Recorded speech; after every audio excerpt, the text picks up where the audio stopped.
e plină de surprize și totodată există Tili în platou, care are... Dar eu sunt o surpriză plăcută, să știi. Care are tot șarmul din lume și totodată toate aturile lângă ea acolo.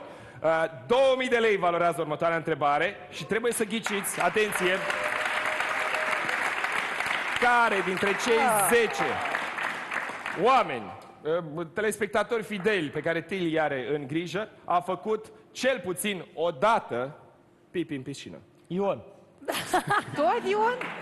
Ion e ciuma măcăie.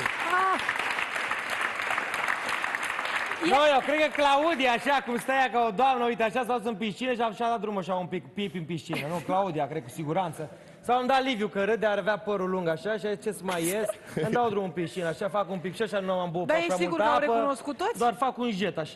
Dacă n-au recunoscut. Fac un jet. E sigur, posibil să nu fie niciunul. Să nu Sau fie toți. trecut pe niciunul. Sau toți. Bravo, Izabel. Eu merg pe... Eu sunt realist. Treaba nu știu. dați banii tăi. Auzi, puțin în pasă că îi pierzi sau îi câștigi. Atunci o invit lângă mine, Izabel, vină lângă mine și hai să fugi, vedem care Izabel. dintre ei. Eu iau Ana cu mine, că m-am Liviu, sfătuit cu ea are data niște trecută. principii Bine, hai, zdravene haideți voi. și este foarte Mergeți ok. voi și judecați de aproape. Și Cine nu, care... dacă la noi, nu vreau să creezi tensiune dacă vreunul dintre ei a făcut treaba asta. Deci eu merg pe fată. Haideți să mergem aici mai în partea asta ca să vedem cum trebuie. Haideți lângă mine, veniți amândouă, amândouă, frumos așa. Ia zi. Păi ai văzut Liviu ce repede a luat? Ăla nu, ăla nu, ăla nu, ăla da, ăla da. Asta mă, să-i scap. Roxana, de ce nu te uiți la mine?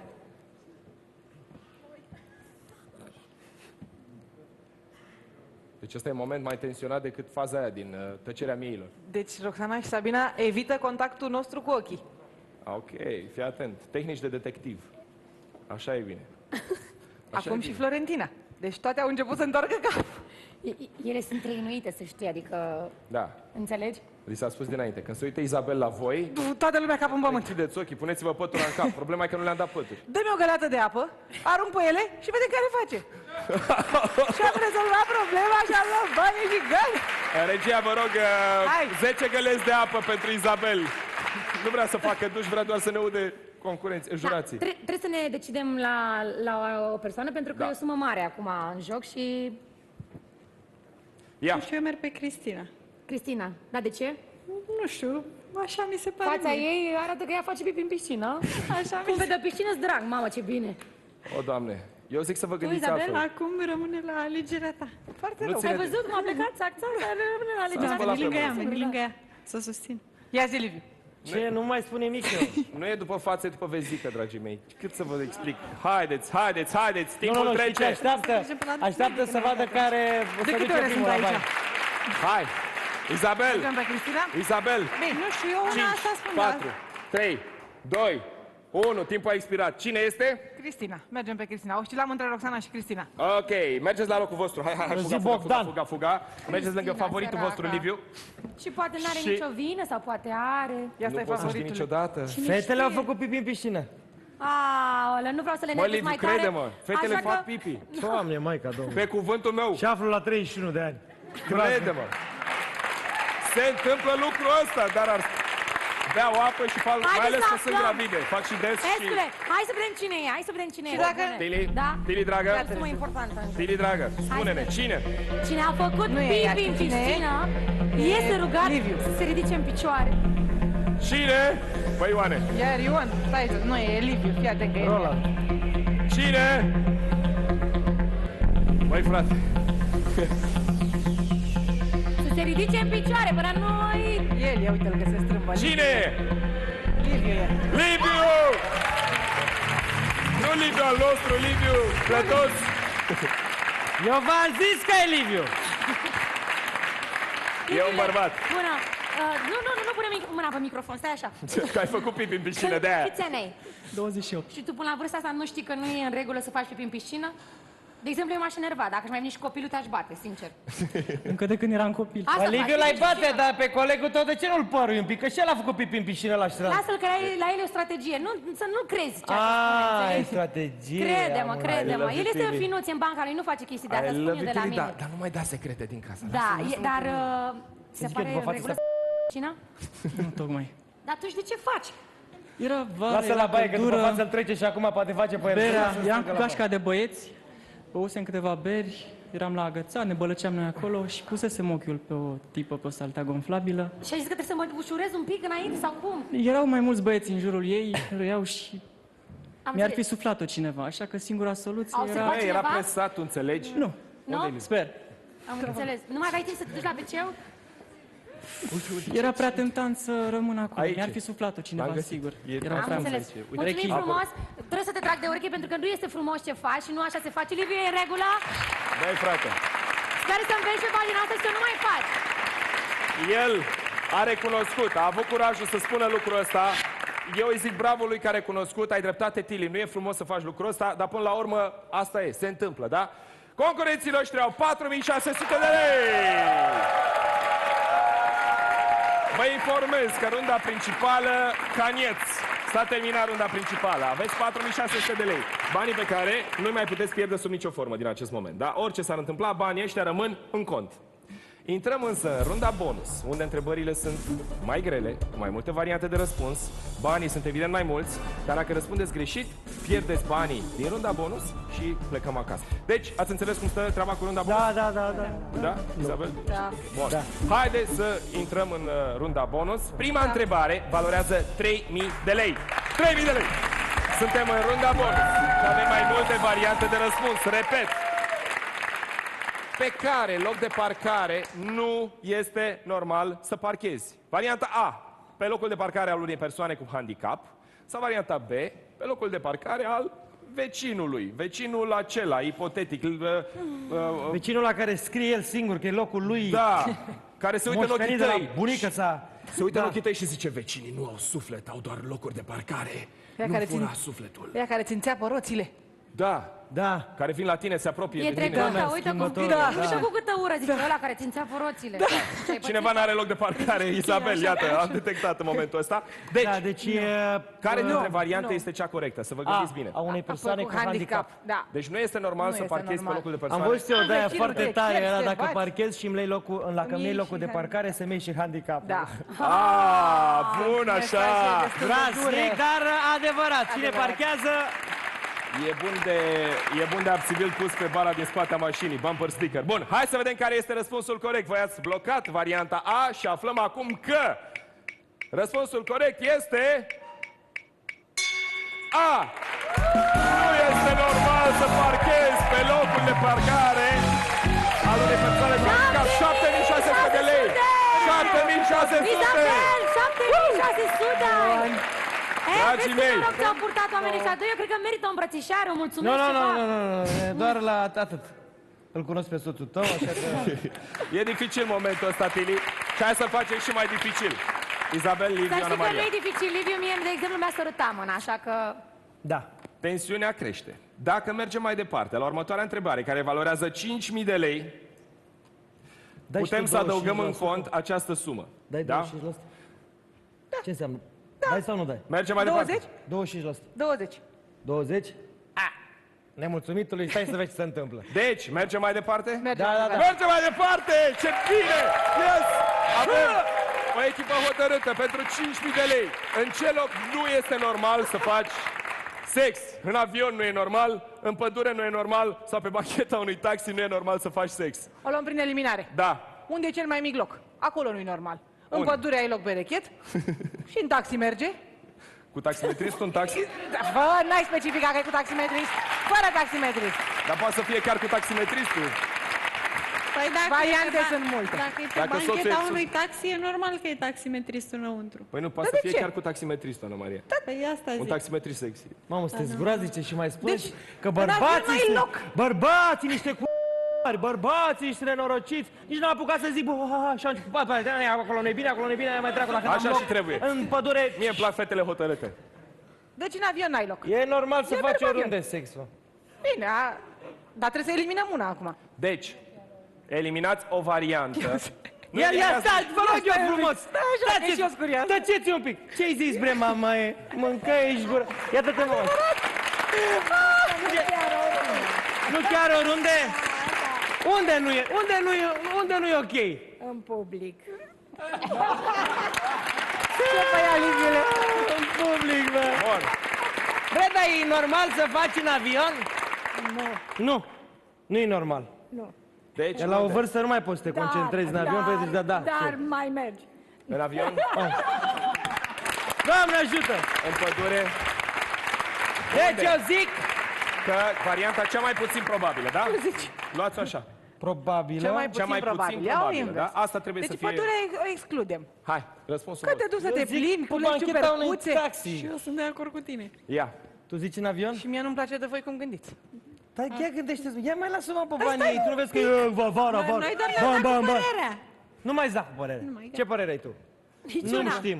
Da. Lasă-te așa călcat în picioare de un bărbat. Așa e bine. Păi Isabel, eu mi-am spus spune. părerea. Uite ce frumos. Eu rămân pe părerea mea, pe ce nu lași, avion. bă, să Da, pe vorbească? avion. Avion.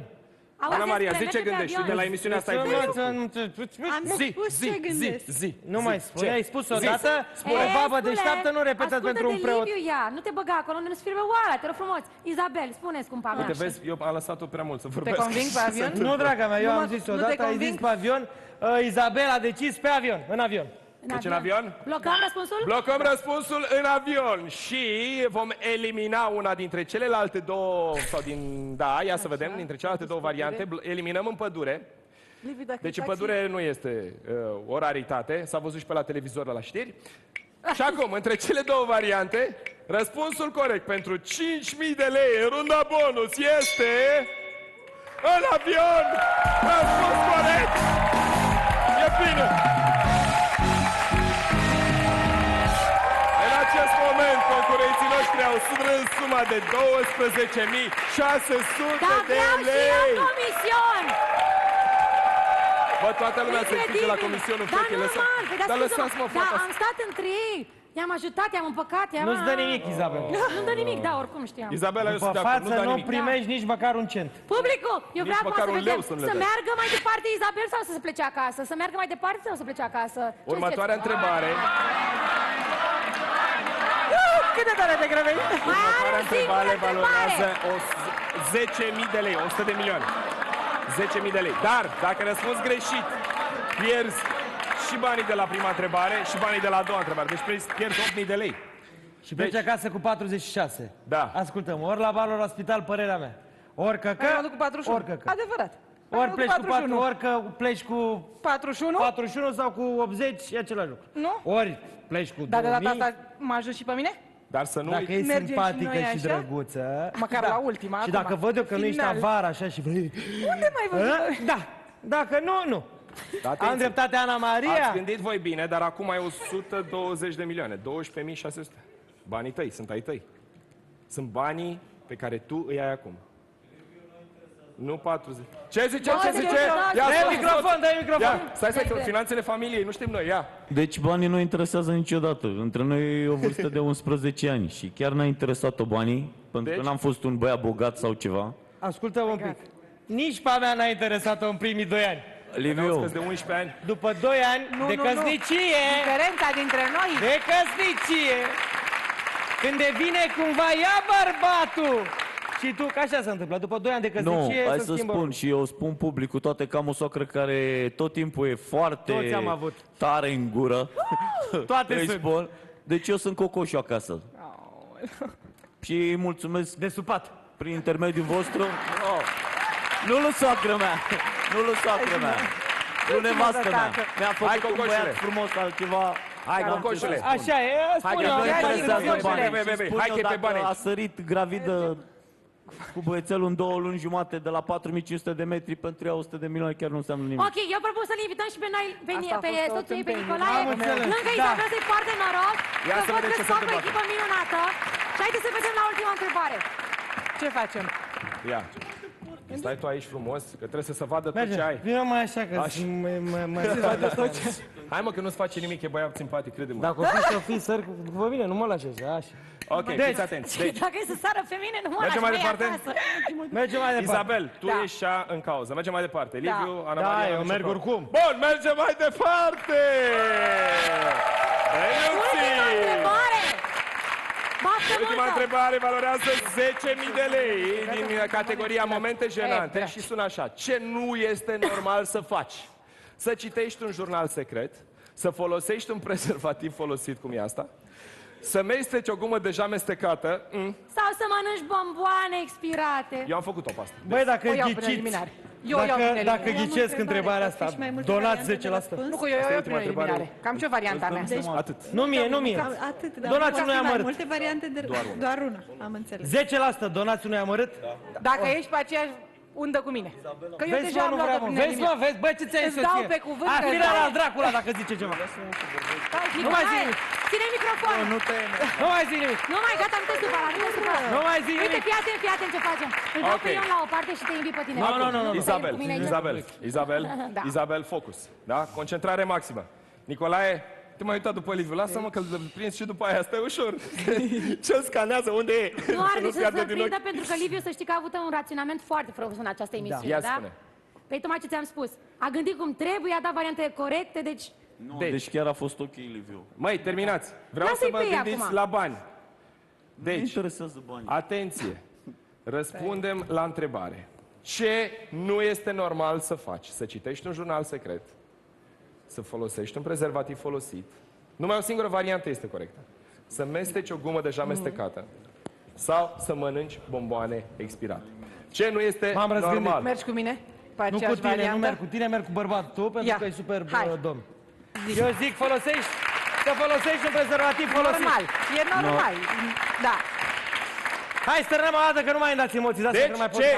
Varianta a doua. Folosești Da. un prezervativ folosit. Să blocăm varianta aleasă de concurenții noștri, să folosești un prezervativ folosit nu e normal, eliminăm două variante dintre cele rămase. Este și părerea ta, Nicolae? Da. Pentru, da? Am eliminat varianta 1 și varianta 4 și între 2 și 3 să vedem care variantă este corectă. 10.000 de lei sunt în aer și tot ce ați câștigat la runda bonus. Ce s-o fi întâmplând? Ați câștigat bani! Ați luat bani!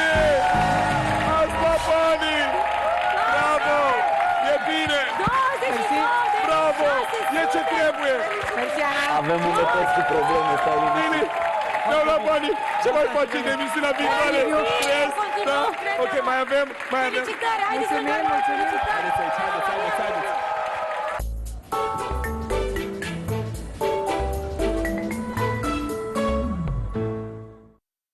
Scoală-mă că a venit betonul! Eram la mămica, mă. Era piesă, mai că nu? Cine? Mămica! Sadul. Amintiri din copilărie. Balonare, gaze, disconfort abdominal? Espumisan reduce volumul gazelor acumulate în exces în stomac și intestin și te ajută să scapi eficient de balonare și disconfort. Espumisan și balonarea dispare. Acest medicament se eliberează fără prescripție medicală. Citiți cu atenție prospectul. Sunt șef Sorin Bontea și după cum știți deja îmi place ca munca mea să exceleze în toate privințele. Atunci când gătesc, sunt